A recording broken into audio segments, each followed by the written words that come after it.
Hello മക്കളെ, ഈ ഓണം എക്സാമിന് വരാൻ സാധ്യതയുള്ള ഏറ്റവും ഇമ്പോർട്ടന്റ് ആയിട്ടുള്ള ഒരു ക്വസ്റ്റ്യനും അതിന്റെ ആൻസേഴ്സും നമുക്കൊന്ന് ജസ്റ്റ് ഒന്ന് പരിചയപ്പെട്ടാലോ. മക്കളെ, പ്രധാനമായിട്ട് climatic regions and climatic change, കാലാവസ്ഥാ മേഖലകളും കാലാവസ്ഥ മാറ്റവും എന്ന് പറഞ്ഞ ചാപ്റ്ററിലെ ആ ചാപ്റ്ററിനകത്ത് വരാവുന്ന ഒരു സാധ്യതയുള്ള ഒരു ചോദ്യമാണ് മക്കളെ. ചോദ്യം ഇതാണ്: name any 4 major climatic regions of the world. മക്കളെ ശ്രദ്ധിക്കുക, പ്രധാനപ്പെട്ട ലോകത്തിലെ 4 പ്രധാനപ്പെട്ട കാലാവസ്ഥാ മേഖലകളുടെ പേരുകൾ എഴുതാനാണ് ചോദിച്ചത്.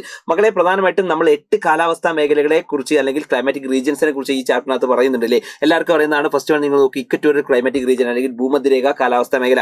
Second one monsoon climatic region ആണ്, മൺസൂൺ കാലാവസ്ഥാ മേഖല. Third one savanna climatic region, savanna കാലാവസ്ഥാ മേഖല. ഹോട്ട് ഡെസേർട്ട് അല്ലെങ്കിൽ ഉഷ്ണമരുഭൂമികൾ. അടുത്തത് മെഡിറ്ററേനിയൻ ക്ലൈമാറ്റിക് റീജിയൻ, മെഡിറ്ററേനിയൻ കാലാവസ്ഥാ മേഖല. ടെമ്പറേറ്റ് ഗ്രാസ് ലാൻഡ്, മിതോഷ്ണ പുൽമേടുകൾ. അതുപോലെ ടൈഗ റീജിയൻ അല്ലെ, ടൈഗ മേഖല. അതുപോലെ തന്നെ ഈ പറഞ്ഞ ടണ്ട്ര മേഖല അല്ലെങ്കിൽ ടണ്ട റീജിയൻ. ഇങ്ങനെ മൊത്തം 8 എണ്ണം ഉണ്ട് എന്നുള്ള അറിയാം മക്കളെ. ഇനി ഓരോന്നും ഇത് എങ്ങനെയൊക്കെയുള്ള സ്ഥലമാണെന്ന് ജസ്റ്റ് ഒന്ന് നമ്മൾ നോക്കിയാലോ. ആദ്യത്തെ നിങ്ങൾ നോക്കി മക്കളെ, ഇതാ നിങ്ങൾ നോക്കി, ഈ പറയുന്ന 8 എണ്ണം നിങ്ങൾക്ക് ഇവിടെ കാണാൻ വേണ്ടി പറ്റും. ഓക്കെ, ഇനി ഓരോന്നും നിങ്ങൾ നോക്കാം.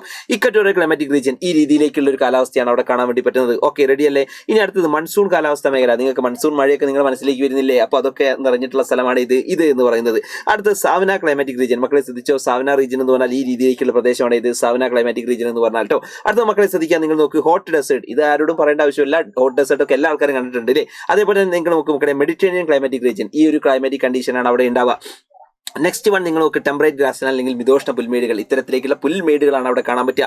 മക്കളെ നിങ്ങൾ എടുത്ത് നോക്കണ ഈ പറഞ്ഞ ടൈഗ മേഖല, ടൈഗ റീജിയൻ്റെ ഈ രീതിയിലേക്കാണ് കാണാൻ വേണ്ടി പറ്റുന്നത്. അടുത്ത ലാസ്റ്റ് വൺ നിങ്ങൾ മക്കളെ ഏതാണ്, ഈ പറഞ്ഞ ടണ്ട്ര അല്ലെങ്കിൽ തുന്ദ്ര റീജിയൻ. ഇങ്ങനെ മൊത്തം 8 കാലാവസ്ഥാ മേഖലകളെയാണ് ഈ ചാപ്റ്ററിനകത്ത് പഠിക്കുന്നത് കേട്ടോ. അപ്പോൾ എനിക്ക് പറയാനുള്ളത് മക്കളെ, ഈ ഓണം എക്സാമിൽ നിങ്ങൾ ഫുൾ മാർക്കാണ് നിങ്ങൾ പ്രതീക്ഷിക്കുന്നതെങ്കിൽ ഉടനെ തന്നെ അസ്ത്രയ്ക്കകത്ത് പെട്ടെന്ന് ജോയിൻ ചെയ്യാം കേട്ടോ. അപ്പോൾ നിങ്ങൾക്ക് അടിപൊളിയായിട്ട് ഉഷാറായിട്ട് എന്ത് ചെയ്യാം, ഫുൾ A+ നമുക്ക് ഉറപ്പിക്കാം. സോ ലൈവിൽ കാണാം മക്കളെ, ബൈ.